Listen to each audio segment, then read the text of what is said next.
Hello. Good morning, everybody.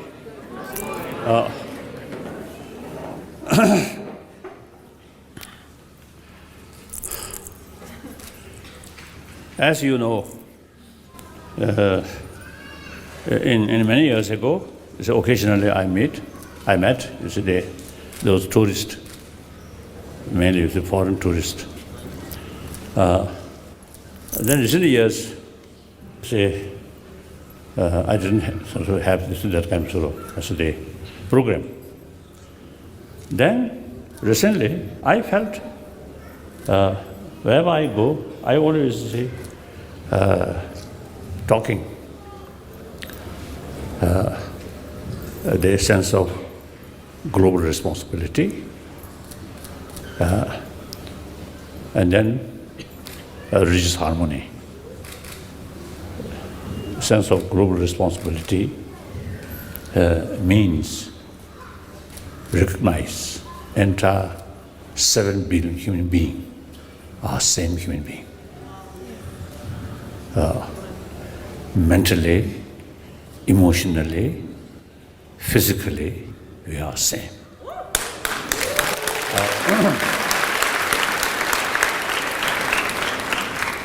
Then most important, like myself, I want happy life.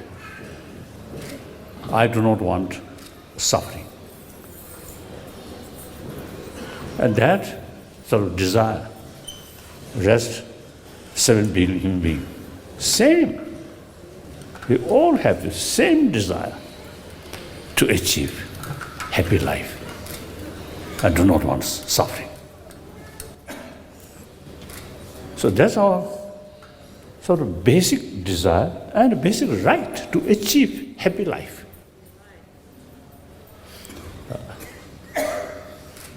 So now the problem, many people consider joyfulness and sort of pleasant experience very much sort of depend on sensorial experiences. Seeing something nice, enjoy. Hearing something good music, feel happy. Then no longer because of nice, because of a night sight, and no, what is the nice sort of music, then you may feel boring. Only memory. And of course, smell, taste, and touch, including sex. It's mainly physical experiences. I think I'm a monk.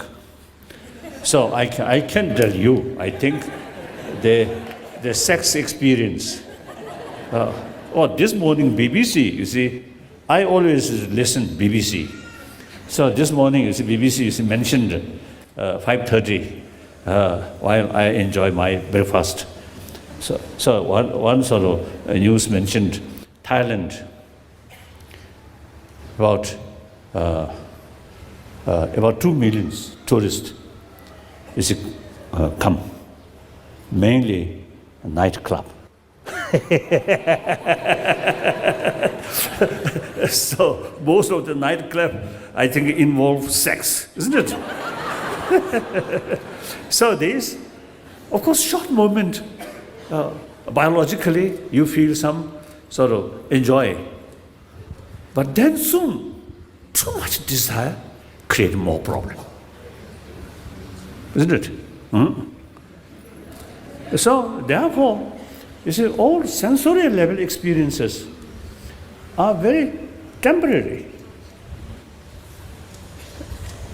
In fact, the materialistic life only concerned about sensorial sort of experiences. So real sort of source of joyfulness is very much related with peace of mind. Peace of mind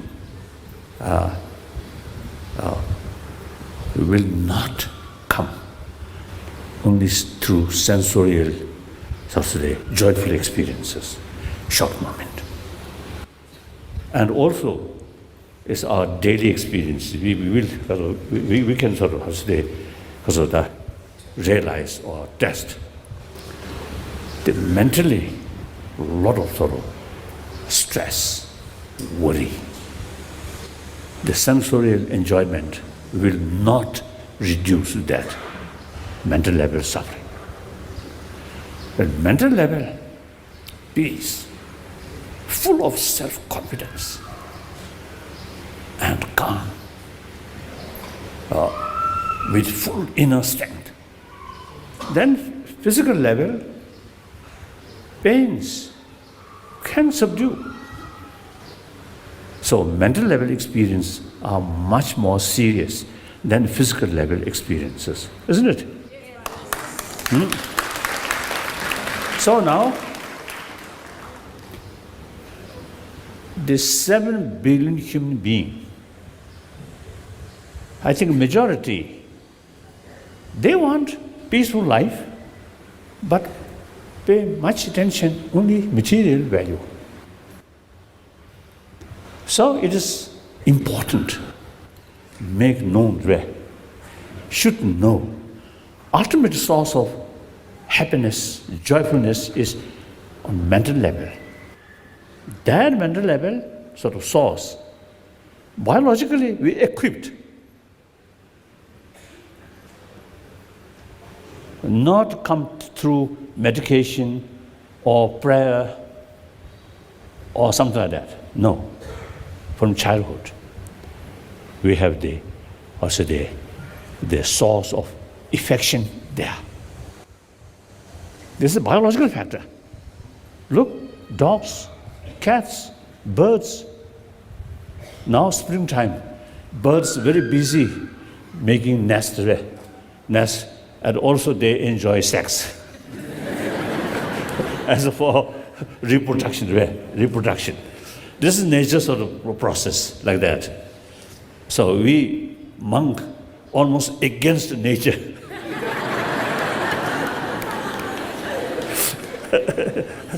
But long run, you see, celibate life really can maintain our mind always steady. Married people or lay people, yes, short period, very, very enjoy, very happy. And then soon, too much anger, too much suspicion, too much jealousy. So mind, you see, too much ups and downs, isn't it? So monkhood, or these nuns, professors, monks, they say, our way of life, long run, very good to keep our mind calm.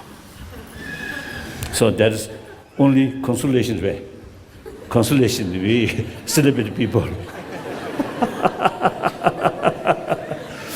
So my point is, you should know the ultimate source of happy life, calm mind, is within ourselves, irrespective whether believer, non-believer.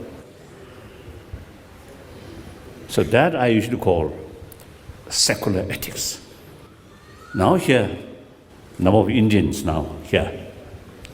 Those Indians raise hand. So the India, 1,000 years, you have the tradition of secular ethics. The modern India, your constitution also is based on secularism. Clear. So some people consider secularism is something a little bit sort of distance from religion. Sometimes you see, some people consider secularism also some sort of similarity of atheism. I think there's big differences. Atheism, anti-God. So secularism, secular, not at all anti-God. Respect all religions. So India, multi-religious nation. So therefore, the realistic approach, according to the multi-religious community, then secular. It's the realistic way. So in India's constitution is based on secularism. So you Indian should feel proud of that. Then second,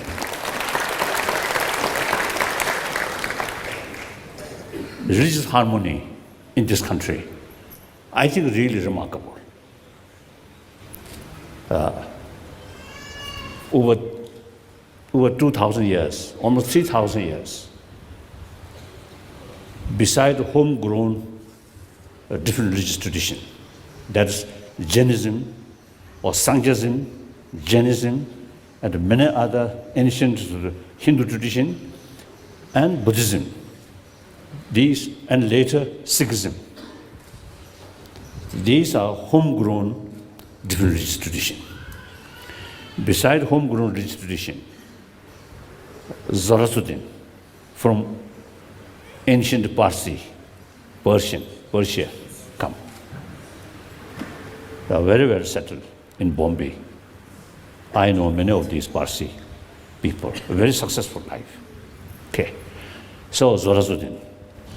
Then, Judaism, Christianity, Islam.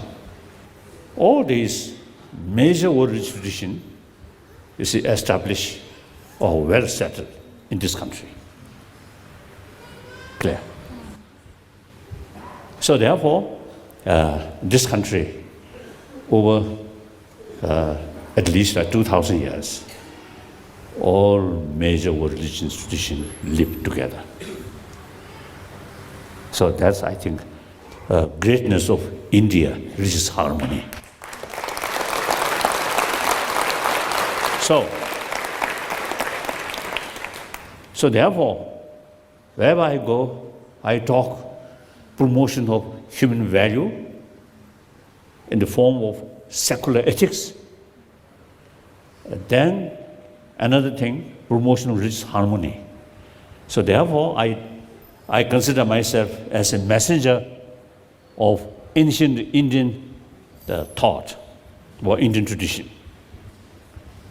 So sometimes I jokingly telling my Indian friend, now I'm one way refugee, one way the longest guest of Indian government. So the only way pay back to India is wherever I go, I always carry the message of India. Ahimsa, secular ethics, then religious harmony. So while I consider myself as a messenger of ancient Indian sort of culture or Indian thought, now you Indian, particularly those young people, should be active. Promotion of secular ethics and the promotion of religious harmony. It is your own tradition. So please think more seriously about these things. In order to show world harmony of different religious tradition, firstly, within our own country, the little sort of conflict here and there, and doesn't matter. But overall, I think still religious harmony, very, very good. But still, everybody should pay more attention about religious harmony. Clear? And then secular ethics. That I want to tell firstly my Indian friends. Usually I describe ancient Indians were actually our guru, our teacher. All our knowledge here, you see, learned from India, particularly Nalanda masters like Nagarjuna, Arya Asanga, Arya Deva, Buddhapalita, Bhavabhika, Dharmakirti, Chandakirti, Shandadeva, Dignath, all these great masters of Nalanda institution. The text which we study from young age, memorize, you see, these root texts. So all our knowledge come from India. So therefore, our relation, Tibetan and Indian, like Guru and the Chela. We are Chela, you are Guru. More precisely, sometimes half joke, half teasing, I telling, ancient Indians were our Guru, not modern Indian.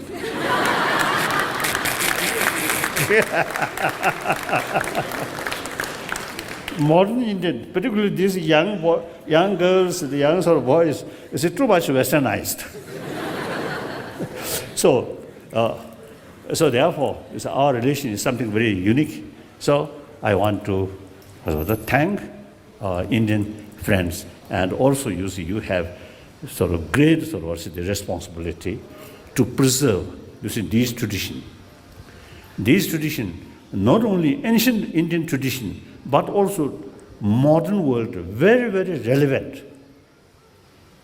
Now, obviously, all major religious traditions have same potential to provide us meaningful life and peace of mind through practice of compassion, love, forgiveness, tolerance, contentment, self-discipline. All major religious traditions carry this message, same message. So all have same potential. However, when we talk about 7 billion human beings, at least over 1 billion non-believer, and then among the believers also, you see, there are corruptions there. So all this shows we are lacking the real firm conviction about these moral ethics, the value of moral ethics. That's why even religion is sometimes becoming dirty. Clear?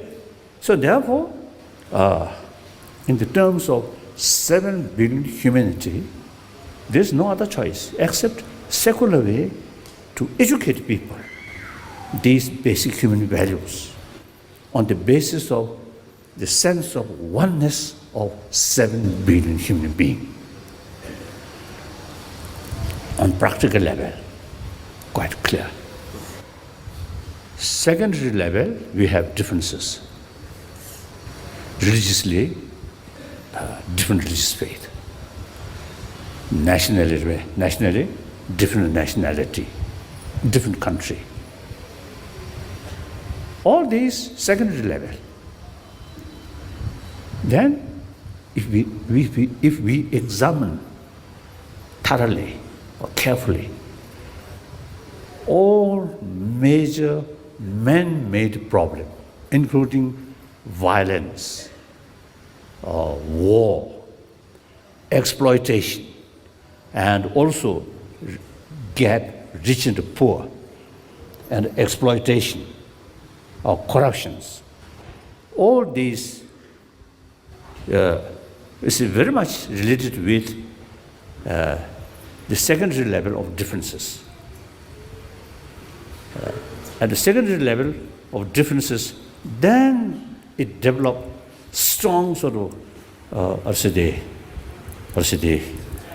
view. I and other we and they. So take care oneself. No bother about others' sort of suffering. So, and then on that basis, violence, exploitation, cheating, bully, beating, all these negative human activities develop on the basis of strong view, we and they. And extreme self-centered attitude is ultimate source of all these problems. Person who think oneself, a too much self-centered sort of feeling, person himself or herself also will not be happy one. We are social animal. Our very existence, our happy life, entirely depend on community of the society. If you too much self-centered attitude, then you are isolated from the rest of the community. How can be happy person? So therefore, for one's own interest, more altruistic attitude, sense of concern of others' well-being, there you get maximum satisfaction. Satisfaction gives you inner self-confidence and inner strength. That automatically reduces fear and reduce stress. Clear? So therefore, no matter whether you're believer or non-believer, you see, these values are something very, very important. And if we really make effort now, from now, then perhaps later part of 21st century can be more peaceful. No longer war, no longer exploitation. Through prayer, I'm Buddhist. In my daily sort of life, about 5 hours sort of prayer and meditation. At the same time, I'm quite skeptical. The effect of prayer. 1,000 years, everybody, you see, pray. But the world still a lot of problems. And for example, peace, world peace. Peace must come through human action, not through prayer. Clear? So that's the reality. So therefore, if we, I think we have the responsibility, and not only moral responsibility, but also for our own interest. If we really want happy life, we need happy society. Happy society need happy world, happy humanity. So ultimately, we have to think, we have to talk about 7 billion human beings. Okay. So now, in that respect, government, even the United Nations, cannot do much. We individuals. First, with this knowledge, awareness, and you yourself try to create inner peace, more compassionate sort of mind, and wider perspective. Then share your family members. And one family share with your other families, your neighbors, 10 families, you see, carrying these sort of practice, or become something, that kind of way of life. Then 100 families, 1,000 families. Go like that. Then ultimately 7 billion human beings. Here you see no sort of differences, believer or non-believer, or this nation or that nation. Sometimes the people fondly make a distinction, east, west. I don't like that. We are same, isn't it?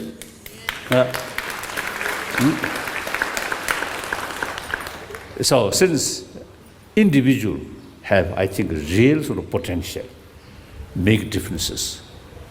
I think humanity means combination of individual So change must start from individual.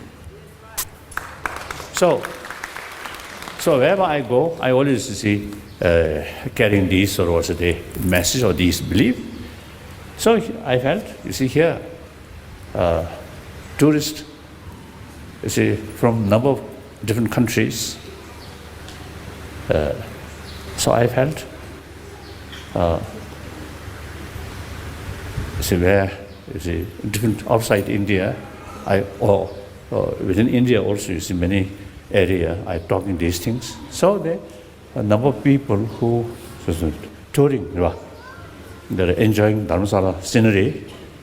And I was told, you see, some foreigners, you see, come Dharamsala for hashishi.